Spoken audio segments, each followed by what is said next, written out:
Okay, guys, so here is my labor and delivery story. So it's January 2nd. I was in a house by myself, and I was like, let me just take Apple outside for a walk. So while we're walking, I just felt mad pressure in my like vagina, and my back started hurting, and my feet were hurting like crazy. So I was like, okay, I'm close to my grandmother's house, and I don't want to go back upstairs by myself. Just might as well walk to my grandmother's house. So I get to my grandmother's house, we're chilling, we're talking. You know, my godbrother is there. After a little while, we get hungry, of course. So we order food. So the food gets there, we start eating. I swear, I took like 2 bites of rice. Next thing I know, I just felt like a pop and a gush. And I stood up immediately. And it was just water just flowing crazy. Now, if you guys have watched my videos, then you know that I had preterm labor. So up until this point, I was feeling contractions, and they were not Braxton Hicks because I couldn't get them to alleviate by like moving positions or anything like that. And you also know that I was high in fluids. And that was something that the doctors were concerned about because they thought that he would become breech or something like that. But he wasn't. So those fluids were high as hell, okay? I was leaking forever. All this water. And it was so much more. My water broke. And I'm sitting on a weed pad. And there's more water coming out of me. It's like 2 liters of water. How is she not answering? Oh my God. J-Lo didn't answer her phone either? No. I stood up and it was just like a puddle.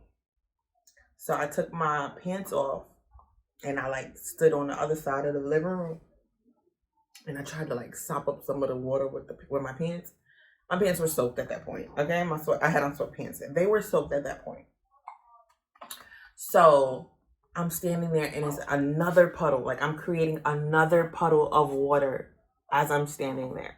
It was so much water. It had to be at least 2 gallons of water, at least. So I make some calls. I called my mom. She wasn't answering. Everybody was trying to contact my mother. She was not answering. I called my cousin, let them know that I was in labor or that my water broke. And then I called I called him first. I'm lying. I called him first and let him know that I was in labor so he could come. Then after I made my calls, I was still hungry. And I knew that once I get to the hospital, they are not going to let me eat.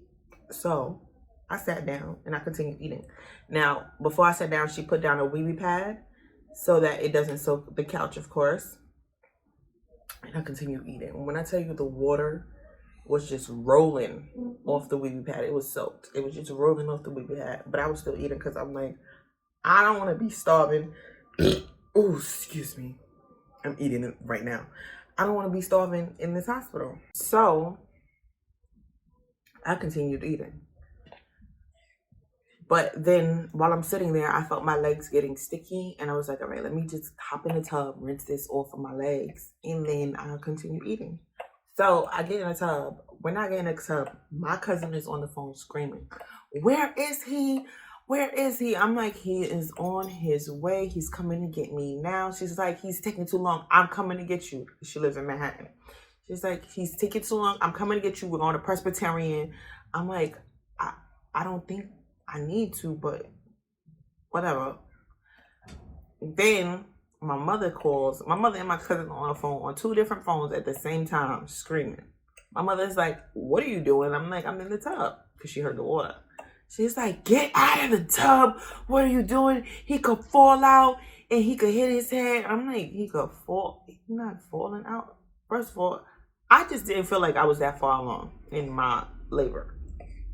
The contractions were the same as they always were. It just didn't feel that serious. I didn't feel him coming down, nothing like that. So I'm like, I think you're just like overreacting right now, but whatever. I get out the tub. Oh, snap. I get out the tub and I go sit down and I continue eating. because I did not want to be starving the whole night. I'm on FaceTime with my friends and I'm going through contractions while I'm eating. Nothing further. Oh, breathe, Brittany. Go ahead, girl. Azan, we waiting for you. Why? Because I'm telling you, Brittany water broke. By the time she got to the hospital, she's pushing. They're going to take me to Harlem. I do not want to go to Harlem. No, she not have no baby in Harlem Hospital. Yeah, they don't give you. I'm just breathing through the contractions and eating, okay? Eating the whole time. Then he walks in, Papa Bear walks in, and he's like, what are you doing? He's so confused. Like, why are you eating right now? We gotta go. I'm like, oh, it's not that serious, but whatever. So because everyone was yelling at me, then my godmother was like, no, I'm gonna call an ambulance. You need to go to the hospital now. I'm just like, okay. So to compromise with them, I was like, I'll go to Lenox Hill Hospital. Because my hospital that I chose was in Long Island because that's where my midwife is.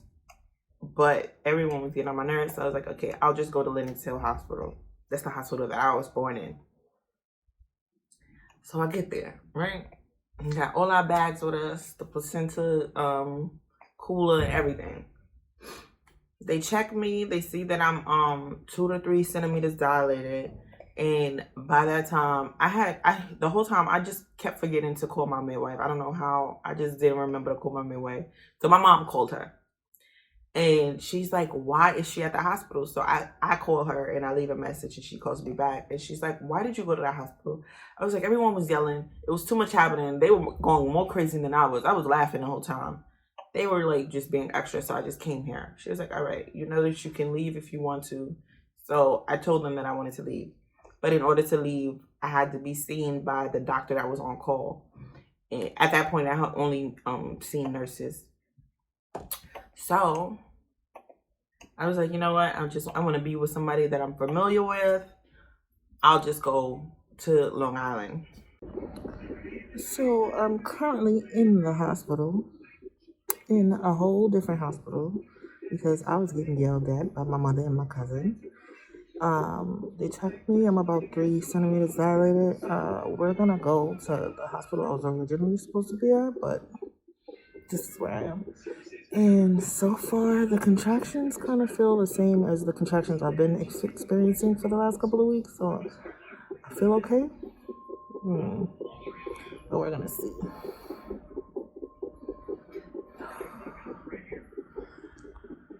When I say my stomach deflated so much after my water broke, Lord, it was mostly water. When the doctor that's on call comes out, I see that it was my old GYN. And I was like, oh, what? I was so excited because I loved my gynecologist so much. But the last time that I saw her was her last day at the practice that I was at. And for some reason, that practice fired all of the doctors and just hired LPNs, which makes sense because that means they saved money, but that was crap. And this is before the pandemic officially started, so I don't know why they did that. So there was nothing but LPNs. There's nothing but LPNs at that practice now. But anyway, I wanted her to be my doctor so bad, but with the insurance that I had, she didn't take it where she was moving to. So I was just like, okay, whatever.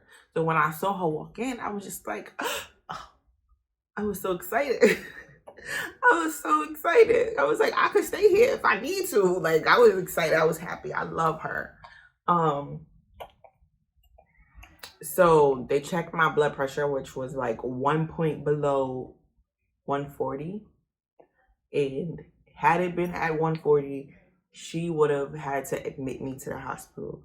So she was like, you're borderline right now, so you need to hurry up and get to the hospital and call us when you get there. So we leave. We on a highway, and the whole time we're on the highway going there, I'm having contractions like every 4 minutes or so, every 3 to 4 minutes or so. I'm timing it based on the songs that's playing. And every time I had a contraction, I had to like lift myself up off the seat because it just felt really uncomfortable to go through the contractions and feel that pressure on my butt bone. So I would like lift myself up off the seat. I didn't get to the hospital until 10:45. My water broke at around 8:15. So that was about 2.5 hours in between my water breaking and me getting to the hospital. When I got there, they admitted me. They checked my cervix, and I was still at around 2 to 3 centimeters at that point. So I was just, going through labor symptoms. Papa Bear was tired as hell because he had been up since 5 o'clock that morning because he had to go to work. So he was tired. So he just kept taking naps. I was on FaceTime with my mom the whole time, and she's like doing the breathing exercises with me, and they kept asking me if I wanted an epidural, and I'm like, no, I'm good. I'm okay. I think I could ride it out. An hour later, after the first check, I was 6 centimeters. So I had progressed pretty quickly. And the guy that was what is he, an LPN or whatever, the nurse that was on call to check my cervix, he was like, you're progressing like someone who's on her third child. And I was like, oh, okay, so that means this is going fast? Okay, cool. It's like 2 o'clock in the morning. I'm at 6 centimeters. And when I got to 6 centimeters, when I tell you, I was exhausted, okay? Exhausted. I just wanted to sleep. Honestly, I just really wanted to sleep so bad. And the contractions were coming every minute and lasting for 2 minutes. I just couldn't. I don't know. Had I not been in a hospital, had my water not broken and I labored at home, I would have just wrote it out. But I was in a hospital. I couldn't get up. I was laying on the bed. My butt, every time I had a contraction, I felt it in my butt. And it just wasn't, I was just like, okay, at this point, give me the epidural. I'm here. He's here. It's available. And I can't move. Y'all, when I was going through those contractions, I was literally climbing the bed. Climbing the bed.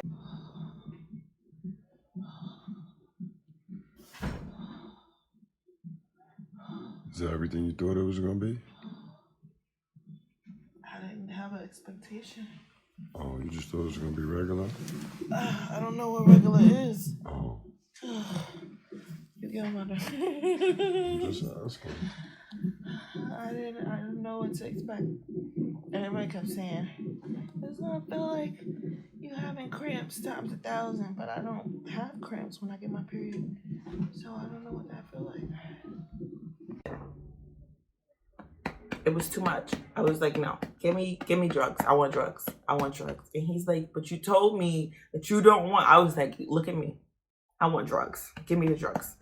So when they sitting me up to do it, I'm like, the contractions were coming too fast. I'm like, I waited too long. I can't do it. I can't stay still. The nurse was like, no, you're okay.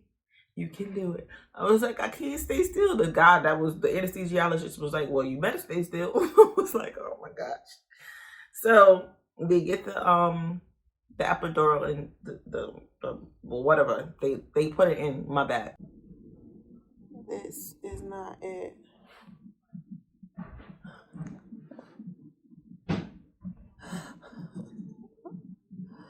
Got about to 5 or 6 centimeters and I need an epidural, so I'm on epidural. Cannot feel my legs, but I can feel the pressure every time I have a contraction. And I want to go to sleep so bad.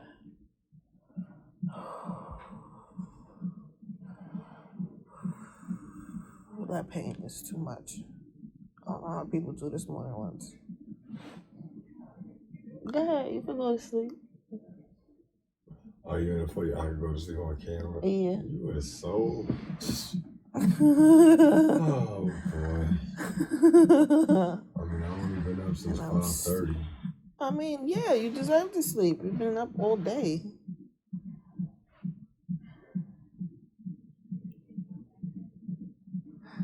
I'm gonna leave you alone.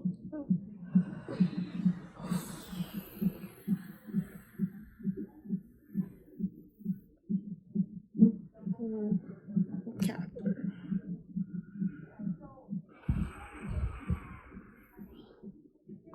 here's the kicker. It only took to one side of my body.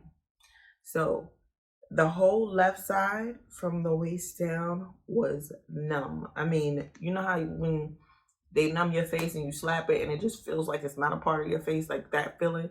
That's how I got from my leg, okay? Numb. Couldn't feel nothing in my left side. My right side, it's like the pain doubled on my right side because I couldn't feel it on my left side. At that point, I was so exhausted that I just like conked out. I still felt the pains in my right side, so I would wake up, but I was just like conked out. I got the epidural twice. So for 2 hours, I was laboring, and I got to 8 to 9 centimeters. Now it was like when I got to that point, everything just stopped. The contractions were still happening, and they were still excruciating, and my right side was on fire. Okay, my hip, my leg, I just felt it radiating down my leg. It was beyond me, but I was not progressing. I had stopped at 8 or 9 centimeters, and she was like, it's still a bit more cervix. And of course, she didn't want to tell me to push because I could injure myself. Let's say it's like 5:30 now. So she's like, okay, we're gonna give you some time, but we might have to give you Pitocin. I heard that and I was like, absolutely not. The pain that I'm in now is bad. So if you give me Pitocin, it's gonna triple, quadruple. Pitocin makes the pain so much worse, and I was not doing it. So I was like, no, actually, I'm not doing a Pitocin. But I didn't say anything at first. I just let her leave, and I just labored a little bit longer just to see. And she came back and she checked me again, and she was like, you're still not progressing. So that's when they were like getting ready to give me the Pitocin. I was like, no. Actually, I refused the Pitocin. I told them straight up. I was like, I refuse the Pitocin. I don't want the Pitocin. I was like, and it had been an hour since my last epidural, so I could start moving a little bit. So I was like, just sit me up, let me sit up, and let me get into a squatting position. I don't want the Pitocin. I said epidural. I don't want the Pitocin. So she sat me up. I got into a squatting position. This is at like 6:15. Got into the squatting position, and when I tell y'all, I just felt him coming. It was like gravity just worked. I just felt him coming down, and I'm telling the nurse, I'm like, he is coming. She's like, no, you're fine. She's looking at the screen to look at my contractions. I'm like, I need to push. She's like, no, you don't push, you're fine. I'm like, ma'am, he's coming. Look, he's coming. She looks and she's like, oh wow, his head is right there. So she's like scrambling to fix the room up, like to get certain things together and to call the midwife in. Y'all, by the time she kept telling me not to push, and I was like, I'm pushing. I don't know about y'all, I'm pushing. Papa Bear is still asleep in the chair. I don't know. I thought he was gonna wake up after he heard all of this. He did not wake up. So I'm pushing. The first push, his head came out. And the midwife comes in the room. It's like mad people just swarmed in the room at the same time. And she's like, what happened? What happened? I'm like, look, he had to come out. The next push, his whole body came out. So it was like 2 pushes. It took about 3 minutes to get him out. 6:15 I started. 6:18 he was out. After that, I just felt so much relief. I was just like, and when he came out, he wasn't even crying. Like he didn't make a sound. He was just looking around, like he was just so curious. No cries. He didn't cry until they put him on the, what's that thing that they used to clean? I don't know. That little thing that they used to clean him off. He didn't cry until he got to that. But they put him on my chest. No, it was a lot of blood. It was so much blood. But I was just happy that it was over. It was no more contractions. I was just happy that it was over. He was out. And it took about 11 full minutes for her to get the placenta out. Well, not her to get the placenta out, but she helped me. I had to push it out, of course, but she like helped to loosen it up and stuff. It took about 11 minutes to get that thing out. And that hurt. Because it was just 11 minutes of her like pressing on my stomach and trying to loosen it up, and Lord. So she gets the placenta out, and I had tears, and she had to stitch me. I guess she thought because I had the epidural that I couldn't feel it, but I felt it. So she had to shoot me up with lidocaine, and I don't know how many stitches. I want to say about 6, but it felt like she was stitching me forever. And it wasn't like it was like one long tear. It was like little tears in mad different spots. Now, one thing she was worried about was my ring. I have a VCH ring, and she was panicking about it. Like, she thought it was going to rip, like it was going to destroy my vagina and all of these things. The piercing was fine. I did tear a little bit upward, but it didn't go to my clit, of course. I had so many stitches, but I did not care as long as he was out, and he was out. Next was recovery. Lord. That's my labor and delivery story. I don't know how people go through this multiple times. I don't know how people voluntarily like just put themselves through it.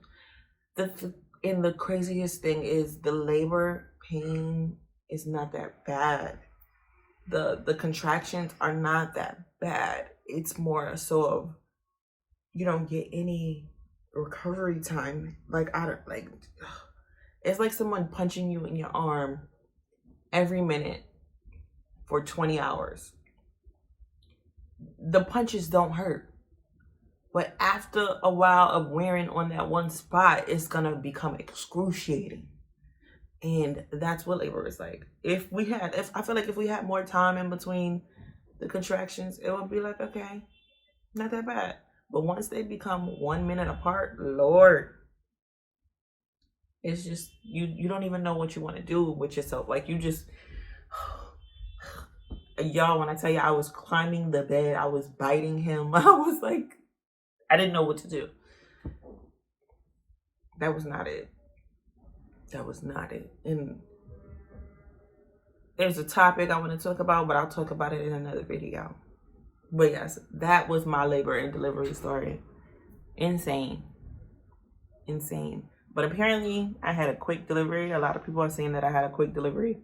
Water broke at 8:15. I delivered him at 6:18 in the morning. So it was about 10 hours in total, 10 hours of laboring. And in the middle of me going through that, he goes and looked at me. He was like, so you don't really want to do this again, right? You see me in all this pain, and you gonna ask me if I want to do this again? What would make you think I want to do this again at this point? Y'all, he has some nerve, okay? The nerve of him. The absolute gall. That was traumatizing, to say the least. Very traumatizing. But I will say that if I labored at home, if my water hadn't broken so soon, I probably would have went through with the unmedicated delivery. I just feel like because I was stuck in the bed and I couldn't move, and it was like it was uncomfortable having to feel those contractions with the pressure on my butt. So yeah, I needed the epidural, but the epidural didn't even take. It wasn't even worth it. Didn't even take. I was still in crazy pain, so I could have just went unmedicated at that point. But I needed that nap. That nap did me justice. That nap did me justice. If you haven't already, please like, comment, and subscribe. I'm going to be uploading a lot of videos now. So stay tuned. Okay? Stay tuned. I feel like my next topic has to be my thoughts on abortion after experiencing pregnancy and delivery. So we'll see. What are your thoughts? How do you feel about it? Please like, comment, and subscribe. Subscribe. And I'll see you guys in the next video.